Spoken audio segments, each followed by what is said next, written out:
O Drex vai bloquear suas contas bancárias. O Pix agora vai ser taxado e não tem jeito, porque agora nós vamos entrar numa questão de crédito social onde o governo vai controlar todas as coisas. E agora, o que a Bíblia fala sobre isso? Chegou a marca da besta, chegou o tempo então de Apocalipse 13, 16 se cumprir, a todos, pequenos e grandes, ricos e pobres, livres, escravos, faz que lhe seja dada certa marca sobre a mão direita ou sobre a testa, para que ninguém possa comprar ou vender, senão aqueles que têm a marca no nome da besta, o número do seu nome. Ou seja, a hora que o Drex foi implantado, você é uma pobre criatura e está nas mãos do diabo, você está lascadinho. Será que é isso mesmo que a Bíblia quer falar? É isso que eu e o Uber nos propomos aqui, ser teológicos, por isso que nós escrevemos o título assim, ó, marca da besta não, Drex, Pix, e daí você cristão com tudo isso? Não podemos deixar nosso coração tão perturbado, estamos aqui para te trazer um pouco de consolo. Seja muito bem-vindo ao Papo com Deus, eu sou o pastor Max, aqui do meu lado tá o meu parceiro Ilber. Ilber, e agora? O Drex vai ser implantado, cara, moeda digital, o governo vai travar nossas finanças. O que a gente vai fazer, meu irmão? Vai ter uma marca, só vai poder comprar, vender quem tiver a marca, meu irmão.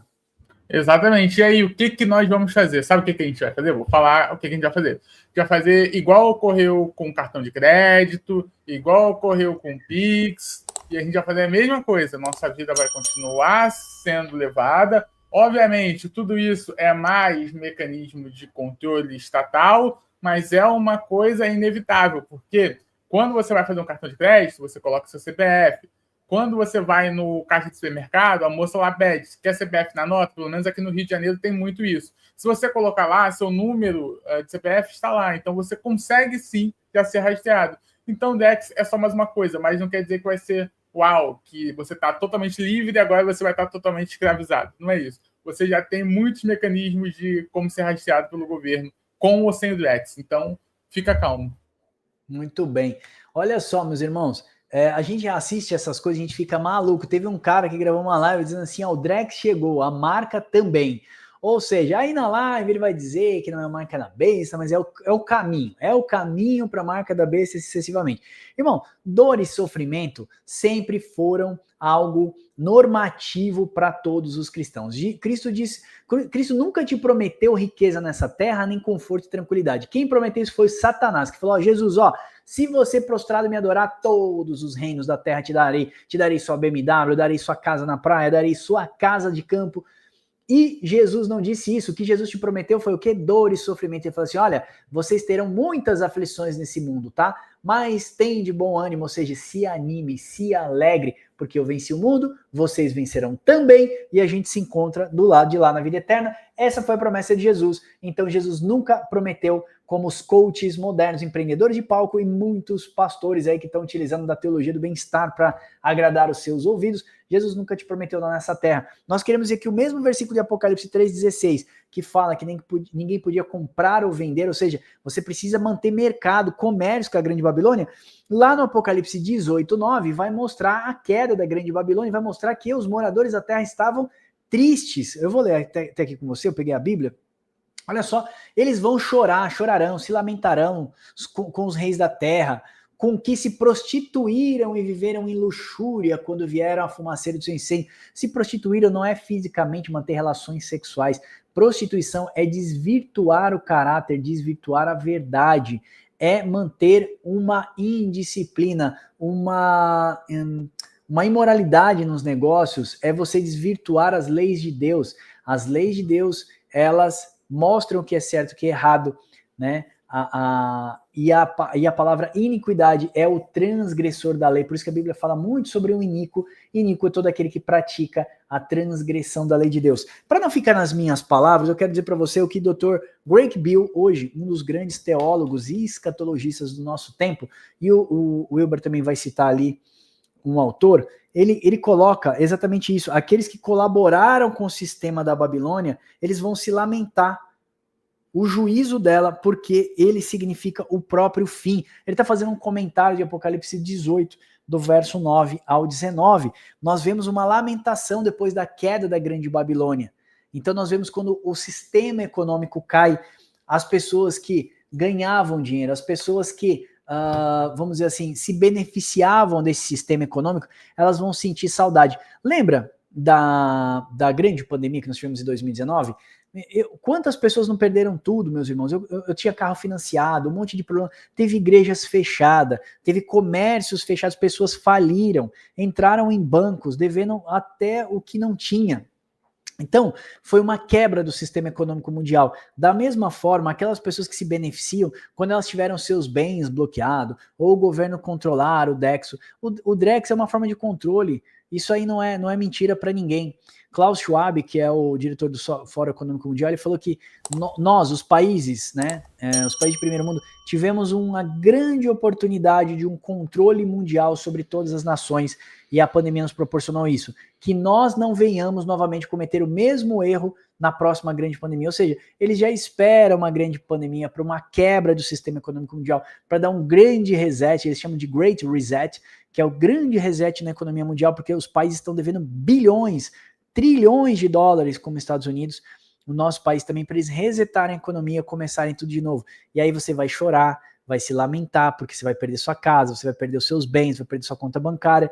E o cristão, e daí com isso? Se você tiver o coração, o dinheiro dentro do seu coração, aí vai estar o seu tesouro. Se você tiver nos patrimônios, nos bens desse mundo, aí estará o seu tesouro. Então, quando esse tesouro for roubado, ou ele for destruído, você também vai ser destruído com ele. E a Bíblia fala isso, né? Fala das pessoas que vão prantear quando ver a queda da grande Babilônia. E aqui Dr. Greg Bill, ele vai discorrer por mais de 8 ou 9 páginas, explicando exatamente isso, que esse sistema de comprar e vender é a economia mundial. Então, quando a pessoa está envolvida, ela está fazendo atos ilícitos, quando ela está na prostituição também fisicamente, prostituição de mulheres, né, a parte econômica que se beneficia, o ego a si mesmo, compras, luxúria, desejos. Quando esse sistema cair, essas pessoas vão prantear demais.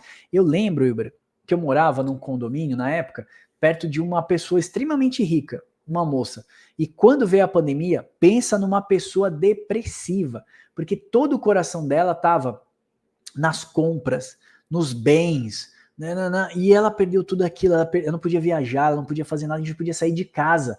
E aquilo foi uma agonia muito grande para aquela pessoa. E eu fico pensando da mesma forma como o símbolo da Bíblia, né? A literatura apocalíptica, ela é uma literatura simbólica, ela é uma literatura alegórica. Se você representar isso aqui, comprar e vender literalmente, então você vai esperar uma marca literalmente na mão e você então vai agir literalmente, como as pessoas estão colocando. Gravamos um vídeo aqui no canal, vou ver se o Wilber consegue deixar um card pra gente aqui em cima, sobre Donald Trump, Elon Musk, a nova ordem mundial, e daí, né? Se você interpretar a escritura apocalíptica da forma como ela é simbólica, você vai conseguir fazer uma interpretação real. Senão você vai ver uma besta emergindo do mar, com 7 cabeças e 10 chifres, você vai ver uma besta emergindo da terra, você vai ver umas figuras escatológicas e mitológicas que você vai trazer para os dias de hoje e falar, não, isso aqui é tal coisa, não, isso aqui é tal coisa. Mas nós vemos um sistema espiritual por trás, uma grande ideologia. Paulo diz que muitos anticristos já tinham surgido e eles estão aqui hoje, eles tiveram na época de Martinho Lutero, tiveram na época de Jonathan Edwards, tiveram na época de Martyn Lloyd Jones e eles estão aí hoje, né? Então cada geração nós precisamos entender o tempo da visitação de Deus para nós.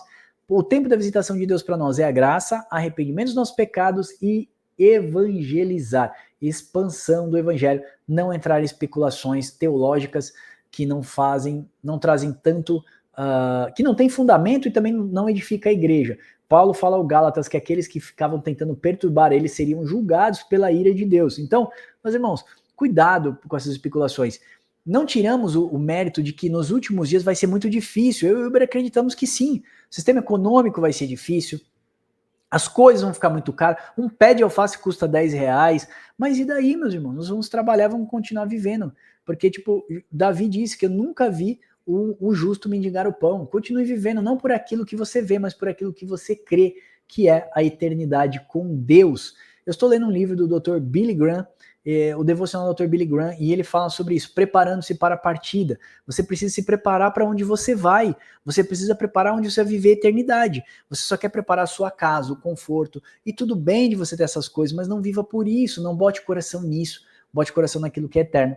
para que você não venha se arrepender. Hilber, algum comentário aí também do seu autor aí?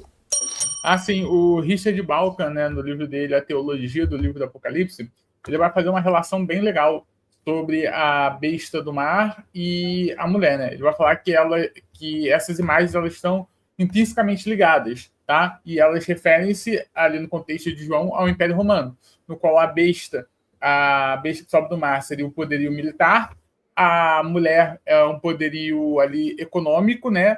E ambos também carregados de muita ideologia religiosa, ok? Então, o objetivo ali é uma relação política, econômica e religiosa que faz com que as pessoas, tá, que são súditas do Império Romano aceitem a dominação, ou por meio da chamada Pax Romana, por meio dessa economia saudável, e se não aceitarem por meio da economia saudável, dessa propaganda imperial, por meio da violência militar. Então, eu acho interessante essa relação que o Richard Dawkins faz entre a besta e a mulher, tá? E como é um sistema que se nutre. Se você não vai pelo amor, como diz, você vai pela dor, como era o tempo que João estava passando. Por isso que várias vezes você vai ver uma exortação no livro do Apocalipse contra você sair das práticas do Império Romano. Você está se sujeitando muito ao Império, você está fazendo coisas que o Império pede que vão contra o Evangelho. Então você tem que voltar ao Evangelho. Porque no Apocalipse, toda a narrativa, se você perceber bem, há uma dicotomia entre ao povo de Deus, justo, selado, que está sofrendo, mas há também um povo da besta, que está marcado, que está sendo autoritário, esse povo de Deus. Só que a revelação final é o quê?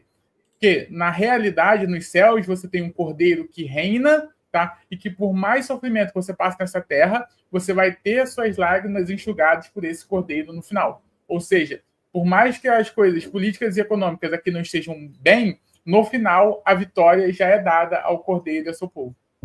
Muito bem. Eu quero compartilhar com vocês do que o Hilber falou, para você ter uma compreensão absoluta. Olha isso. Nós temos lá no papocomdeus.com.br/estudos. Deixa eu ver se eu tenho aqui papocomdeus.com.br. Deixa eu colocar aqui, /estudos. Vou colocar na tela para vocês mais de 350 e-books. Tá aqui na tela para vocês, tá? Eu baixei um aqui chamado Introdução ao Apocalipse. Tá aqui, ó.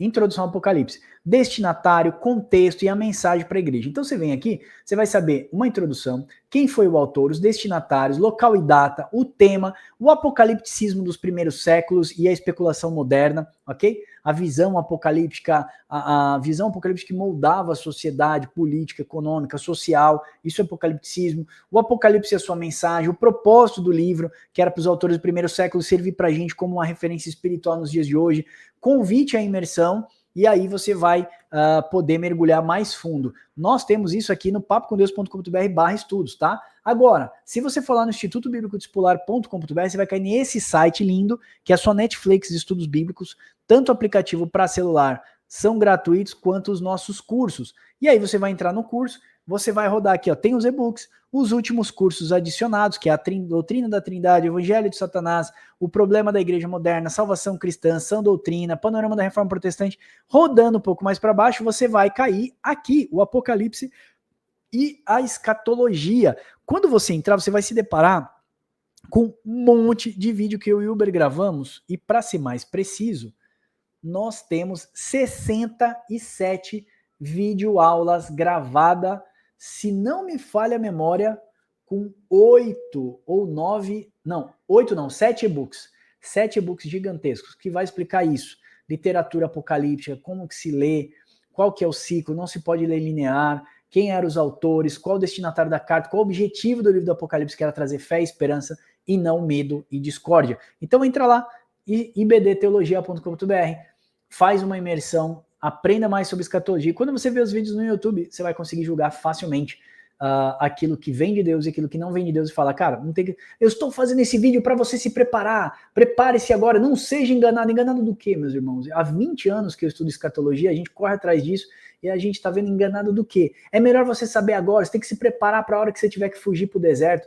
Tem um cara aí que já até fugiu para o deserto, comprou até passagem aérea já para ir para o deserto. Então são pessoas que não estão dando atenção ao modelo de literatura da carta, que é ser simbólico, ok? Então, algumas coisas ele encara como simbolismo, mas outras coisas ele encara como literalidade. Se você encarar o Apocalipse literal, você vai cometer diversos erros. Eu vi 2 pessoas do exército que foram presos lá no Pico, no Rio de Janeiro, porque eles foram lá tocar trombetas. Eles acreditavam, Hilber, que alguém precisava tocar trombetas. Então eles tocaram 7 trombetas lá, porque diz que não podia se cumprir a profecia se eles não tocassem a trombeta. Eu acho que se você pesquisar, você vai até achar isso aí. É engraçado, mas de certa forma é triste para os nossos dias. Mas a apostasia está aí, a operação do engano está aí, e nós sabemos que Cristo falou lá no Mateus 24, seu sermão escatológico, que teríamos um crescimento de desvio da palavra, da iniquidade, o amor de muitos vai se esfriar. Paulo chama isso também de grande apostasia, amém? O Papo com Deus está aqui para te edificar, gratuitamente aqui os cursos para você fazer, gratuitamente também aí, ó, os e-books para você baixar mais de 350, amém? Espero que esse vídeo tenha te abençoado e aguardo você no próximo Papo com Deus. Deus abençoe vocês.